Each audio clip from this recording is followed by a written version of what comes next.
오늘 말씀은 예수님을 잉태한 마리아가 부른 노래입니다.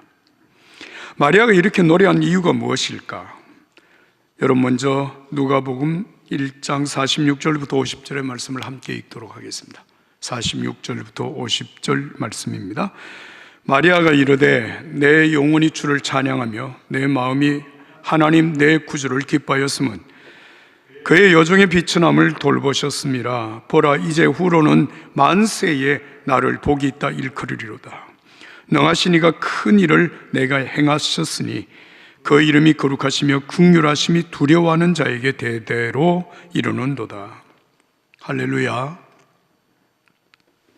그의 여종의 비천함을 돌보셨습니다. 능하신 이가 큰 일을 내게 행하셨으니 보라, 이제 후로는 만세에 나를 복이 있다 할 것이다. 이게 마리아가 부르는 노래입니다. 마리아는 하나님 앞에서 비천한 여종을 돌보셨다, 하나님이 그렇게 하셨다고 말씀하고 있습니다. 세상에 낮고 천하에 아무것도 내세울 것이 없는 나를 하나님이 돌보셨습니다. 하나님이 내게 큰 은혜를 베푸셨습니다. 여러분, 이 말, 마리아의 이 찬양, 마리아의 이 노래를 우리가 그냥 얼핏 보면 마리아가 굉장히 겸손한 사람이라고 생각할 수 있습니다. 하나님 앞에서 자기 자신을 나는 비천한 여종입니다, 하나님이 내게 은혜를 베푸셨습니다, 이렇게 고백하는 것은 마치 겸손한 신앙의 고백처럼 들리기 때문이죠.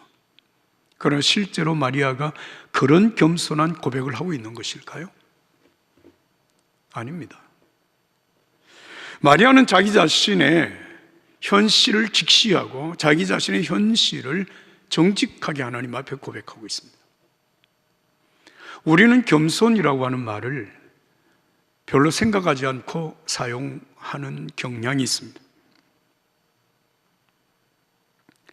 남을 높이어 귀하게 대하고 자신을 낮추는 태도를 겸손이라고 말을 하는데요, 자신이 잘하는 일이나 자랑할 만한 좋은 일이 있을 때에도 잘난 척하지 않고 자신을 드러내지 않는 모습을 보면 우리가 저 사람 참 겸손하다 이렇게 표현을 하죠.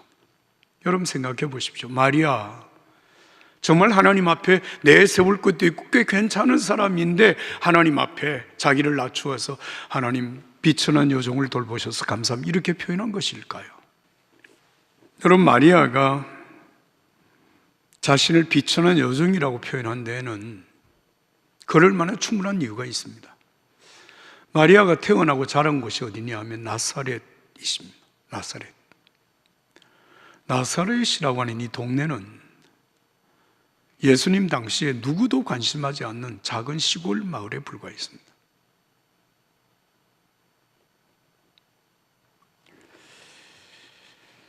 이 시골 동네의 나사렛이 얼마나 하잘것없는 사람들의 관심에서 벗어난 지역인가를 우리가 알아보기 위하여서 요한복음 1장에 있는 말씀을 생각합니다. 예수님의 제자 빌립이 예수님을 만난 이후에 자기의 친구 나다나엘을 찾아가서 이렇게 말을 하죠. 모세가 율법에 기록하였고 선지자들이 우리에게 말씀하신 메시아를 내가 만났는데 그는 요셉의 아들이고 나사렛에서 온 사람이다 이렇게 얘기를 했어요. 그러니까 이 나다나엘이 빌립에게 뭐라고 대답을 하는가 하면 나사렛? 아니 나사렛에서 무슨 그런 인물이 나오겠냐고 이렇게 얘기를 했습니다. 나사렛은 인물 나올 곳이 아니다라고 하는 얘기예요. 그리고 마리아와 정혼한 사람, 우리가 알고 있는 요셉, 성경에 보면 요셉을 참 이게 대단하게 묘사한 것처럼 보입니다. 다윗의 자손이고 또 의로운 사람. 그런데 실제로 요셉은 나사렛에서 태어났고 나사렛에서 자랐고 그가 지금 나사렛에서 무슨 일을 하며 사는가 하면 목수 일을 하고 삽니다. 목수는 당시에 천민들이 갖는 직업이었습니다. 자, 여러분, 이런 마리아 자신도 그렇지만 마리아와 정혼한 요셉도 아주 볼품없는 사람, 거죠. 자, 여러분, 지난 주일 제가 여러분들에게 말씀을 드리면서 세례 요한의 어머니 엘리사벳 그리고 아버지 사가랴에 대해서 말씀을 드렸어요. 여러분, 사가랴는 대대로 제사장 집안에서 태어난 아들로서 제사장의 역할을 감당하는 사람이 사가랴입니다. 그리고 그의 아내 엘리사벳은 아론의 자손으로서 제사장 엘리사벳과 결혼한 여성이란 말이죠. 그러니까 엘리사벳과 마리아를 비교해서 보면 마리아는 내세울 게 아무것도 없습니다. 비천한 여종이라고 하는 말이 사실 그대로 맞는 말이란 말이죠. 이런 마리아에게 하나님께서 큰 일을 행하셨다. 그래서 이제 후로는 만세에 사람들이 나를 복이 있는 사람이라고 말할 것입니다. 이렇게 지금 마리아가 노래를 하고 있는 것입니다. 자, 그러면 하나님께서 마리아에게 행하신 큰 일이 무엇일까요? 무엇입니까? 세상의 그 많은 여성들 가운데 하나님께서 마리아라고 하는 이 소녀를 선택해서 마리아를 통하여 인류의 구세주 예수 그리스도를 이 땅에 보내신다고 하는 이 사실, 큰 일을 행하신 일. 이로 말미암아 만세에 사람들이 나를 두고 복이 있는 사람이라고 말할 것이다. 마리아의 고백입니다. 노래입니다. 할렐루야입니다. 사랑하는 여러분, 마리아가 여러분 후대의 모든 사람들에게 복 있는 사람이라고 일컬음을 받는 이유 무엇이죠? 하나님의 은혜고, 그 은혜는 택함을 받은 은혜고, 그 택함 받은 은혜는 예수 그리스도가 그를 통해서 이 세상에 오셨다라고 하는 의미입니다. 그러므로 마리아의 영광, 마리아의 축복은 오직 하나, 예수 그리스도 때문에 이루어진 은혜입니다. 만약에 마리아에게 예수님이 오시지 않았다면 마리아는 그냥 비천한 여종일 뿐입니다. 이 사실을 우리는 잊지 말아야 할 것입니다. 마리아의 이 아름다운 여러분 찬양, 이 노래는 개인적으로 받은 은혜로서 개인적인 노래로 끝나지 않습니다. 이어지는 말씀 다시 읽겠습니다. 여러분, 누가복음 1장 49절 50절의 말씀을 함께 읽습니다. 다 같이 읽습니다. 능하신 이가 큰 일을 내게 행하셨으니 그 이름이 거룩하시며 긍휼하심이 두려워하는 자에게 대대로 이루는도다. 할렐루야. 따라서 합시다. 두려워하는 자에게 대대로 이루는도다. 무엇이? 하나님의 은혜가. 어떤 은혜가? 마리아에게 임했던 그 하나님의 은혜가 두려워하는 자에게 대대로 이루는도다. 여러분, 마리아가 지금 이 사실을 하나님 앞에 노래하고 있는데, 내가 하나님께로부터 받은 이 은혜는 내게서 끝나지 아니하고 이 은혜가 두려워하는 모든 자에게 대대로 미치게 될 것입니다. 그런 얘기입니다. 그런 노래입니다. 여러분, 이 말의 의미는 이것입니다. 오늘 여러분, 저와 여러분들이 하나님을 찬양하고 하나님 앞에 영광을 돌려야 될 중요한 신앙의 노래, 우리의 노래는 어떤 것인가를 여러분 생각해 보십시오. 나 같은 죄인이 예수 그리스도께서 내게 오심으로 말미암아 구원받은 하나님의 자녀가 되었고 하나님과 화목하게 된 자가 되었을 뿐만 아니라 고린도 후서에 있는 말씀대로 우리에게 화목해 하는 직분을 맡기셔서, 여러분, 내게 오신 예수 그리스도가 나를 통하여 사람들에게 증거됨으로 말미암아 아직도 어두움 가운데, 사망의 어두운 그늘 가운데 버려져 있는 사람들에게 예수 그리스도의 복음이 나를 통하여 예수님이 증거됨으로 말미암아 그들이 하나님께로 돌아오는 일을 통하여 화목하게 하는 직분을 감당하게 된다는 것입니다. 하나님께서 우리를 존귀하게 보시는 이유? 내게 오신 예수 그리스도, 그 예수 그리스도가 내게만 머물지 아니하고 마치 마리아에게 그 잉태된 예수가 여러분 세상에 태어나서 수많은 영혼들의 구원의 구주가 되신 것처럼 내게 오신 예수 그리스도가 나를 통하여 증거됨으로 무디 영혼들이 구원을 받게 된다면 이보다 더 큰 영광, 이보다 더 큰 은혜가 어디에 있겠습니까? 마리아의 찬양은 오늘 구원받은 저와 여러분들의 찬양이 되는 것입니다.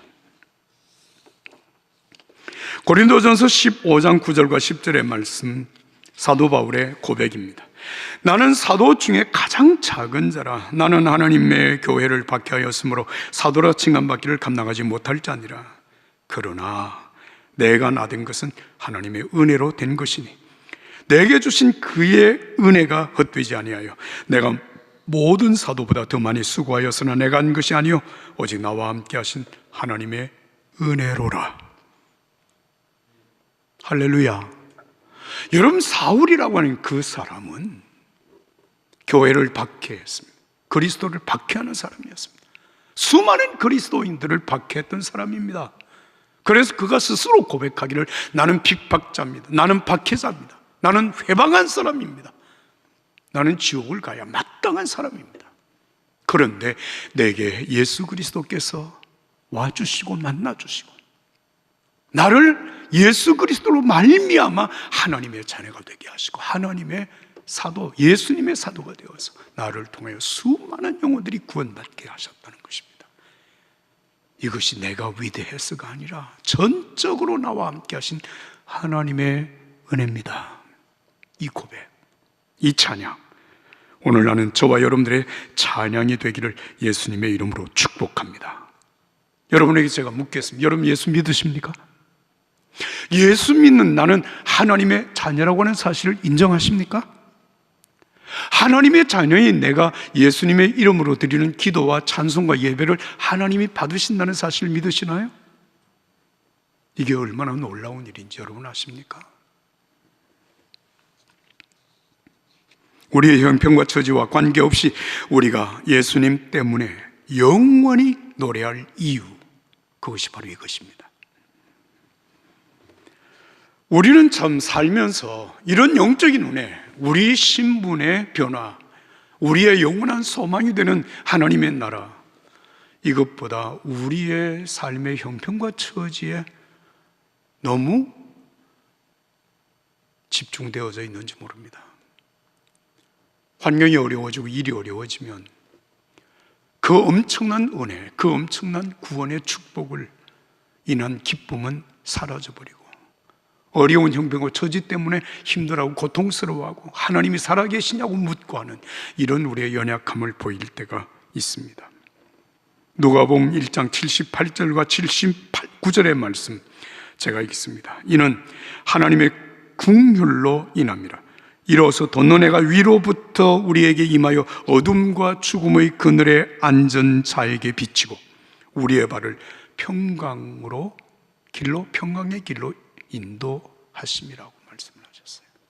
사랑하는 여러분, 예수님은 이 땅에 오신 정말 하늘에서 비치는 빛과 같으신 분, 그 빛이신 예수님이 우리에게 오심으로 죽음과 어둠의 그늘 속에 앉아있는 우리들에게 비치는 빛, 예수 그리스도로 말미암아 우리가 하나님의 자녀가 되고 우리가 구원받아 여러분 영원한 빛으로 살게 되었다고 하는 그런 고백입니다. 여러분, 어두운 현실만 바라보면 해답이 없습니다. 거기에 휘둘려서 우리는 스스로 망할 수밖에 없습니다. 그때 눈을 들어 영원한 빛으로 오신 예수 그리스도를 바라볼 수 있기를 예수님의 이름으로 축복합니다. 예수님께 시선을 고정하고 오늘 이 어려운 상황 속에서 믿음으로 살고 하나님의 인도하심을 따라 살아가는 자에게 영광이 있습니다. 희망이 있습니다. 생명과 구원이 있습니다. 이 은혜를 잊지 마시기를 바랍니다. 최근에 캘리포니아 대학에서 진행한 연구에 따르면 을 오래 사용할수록 육체적 건강과 정신적 건강과 삶의 만족이 떨어진다고 합니다. 소셜미디어에 올라오는 멋있게 포장된 사진들을 자신의 삶과 비교하며 우울증 같은 부정적인 감정에 빠질 위험성이 높다고 합니다. SNS에 올라오는 사진들은 다 현실이 아닙니다. 멋있게 포장된 순간은 찰나와 같은 최상의 순간들을 순간적으로 포착한 사진일 뿐입니다. 일상은 전혀 다른 경우가 많습니다. 그것도 모르고 남들이 화려하게 치장한 가짜 삶을 우리의 초라한 삶과 비교하면 그 결과는 우울함이고 절망뿐입니다. 여러분 이거 아십니까? 내 자신을 다른 사람과 비교해서 평가할 수 있는 어떤 다른 사람 존재하지 않습니다. 하나님은 나를 세상의 유일한 존재로 만드셨기 때문이죠. 한 가지 더 제가 여러분들에게 첨언해서 말씀을 드리면, 세상에 여러분들이 부러워하고 나도 저런 사람이 되었으면 좋겠다고 생각하는 사람이 있으십니까? 길을 가다가 스쳐 지나가는 멋있는 사람, 차를 타고 가는데 정말 멋있는 승용차를 타고 가는 사람들 부럽습니까? 그러나 여러분 분명히 아셔야 합니다. 그것은 그 사람 자체가 아닙니다. 그 사람을 치장해주는 치장일 뿐입니다. 그 치장 속에 존재하는 그 사람의 실존이 어떤 것인지는 여러분 함부로 평가할 수가 없습니다. 환경이 우리 자신을 평가할 수 있는 절대적인 기준이 아니라고 하는 말입니다. 실로 그렇습니다. 우리의 시선을 부러운 세상에 두지 말고 예수님에게 시선을 고정하며 믿음으로 살아가시는 여러분이 되시기를 예수님의 이름으로 축복합니다. 예수님께서 산상보훈을 말씀하시면서 복 있는 사람이 누구인가 말씀하십니다. 심령이 가난한 사람, 애통하는 사람, 온유한 사람, 의에 줄이고 목마른 사람, 긍휼히 여기는 사람, 마음이 청결한 사람, 화평케 하는 사람, 의를 위해 박해받는 사람이 복 있는 사람입니다. 여러분, 이 팔복에 해당되는 예수님 말씀하신 복 있는 자, 세상적인 평가 기준으로 보면 참 불쌍한 사람들입니다. 가난한 자가 왜 복이 있습니까? 핍박을 받는 자가 어떻게 복이 있습니까? 줄이고 목마른 자가 어떻게 복이 있느냐 그 말이에요. 그런데 예수님께서 이 팔복을 통해서 우리에게 하신 이 말씀의 중요한 의도는 무엇인가 하면, 여러분, 세상에서 세상적인 가치관으로 볼 때 그렇지 못한 그 수준에 미치지 못한 사람일지라도 하나님 앞에 복을 받아 살 수 있습니다. 하나님의 자녀로 살아갈 수 있습니다. 그 사실 우리에게 일깨워주는 소중한 말씀입니다. 진정으로 복을 받은 사람, 그 속에 예수님이 있는 사람입니다. 우리가 바라보아야 할 영원한 영광의 소망의 주님을 모시고 사는 사람이 진정한 복이 있는 사람입니다. 여러분, 한 사람 한 사람이 이 복 안에 살아갈 수 있기를 축복합니다. 끝으로 오늘 본문 말씀 누가복음 1장 51절부터 53절의 말씀을 한 목소리로 읽겠습니다. 51절부터 53절 말씀입니다. 그의 팔로 힘을 보이사 마음의 생각이 교만한 자를 흩으셨고 권세 있는 자를 그 위에서 내리치셨으며 비천한 자를 높이셨고 줄이는 자를 좋은 것으로 배불리셨으며 부자는 빈손으로 보내셨도다. 할렐루야. 여러분, 우리가 성경을 읽다 보면 참 이해하기가 어렵다라고 생각되는 부분이 많습니다. 근데 그 중에 한 부분이 오늘 51절부터 53절까지 말씀입니다. 여기 보면 권세 있는 자, 하나님이 위에서 내리쳤다 이렇게 말씀하셨어요. 그 다음에 부자, 하나님이 빈손으로 돌려보내셨다. 이 말씀을 그냥 그대로 우리가 해석을 하면 어떻게 되는가 하면 예수 믿으면 부자가 되면 안 된다는, 권력을 가지면 안 된다. 그 권력 가지는데 다 타락했고 부자들 다 형편없고 그러면 어쩌면 저와 여러분들이 다 오늘 이 자리에서 나가야 될지도 모릅니다. 우리보다 어렵게 사는 사람들이 우리를 보면 우리가 부자일 수 있고, 우리보다 어려운 상태 속에 있는 분들이 우리를 볼 때는 높은 자 될 수 있기 때문이죠. 그러면 이 말씀의 의미가 무엇일까요? 여기 중요한 단어가 있습니다. 마음의 생각이 교만한 자. 마음의 생각이 교만한 자라고 하는 말입니다. 다시 말하면 권력이 있는 자, 그 마음의 생각이 교만한 자, 부자, 그 마음의 생각이 교만한 자, 하나님께서 내리치시고 돌려보내신다는. 사랑하는 여러분, 하나님이 가장 싫어하는 자가 누군지 아십니까? 교만한 사람입니다. 여러분, 이 인간의 교만이라고 하는 것이 언제 어디서부터 어떻게 시작이 되어졌는지 여러분 아시죠? 에덴 동산에서 아담과 하와에게서부터 시작이 된 것입니다.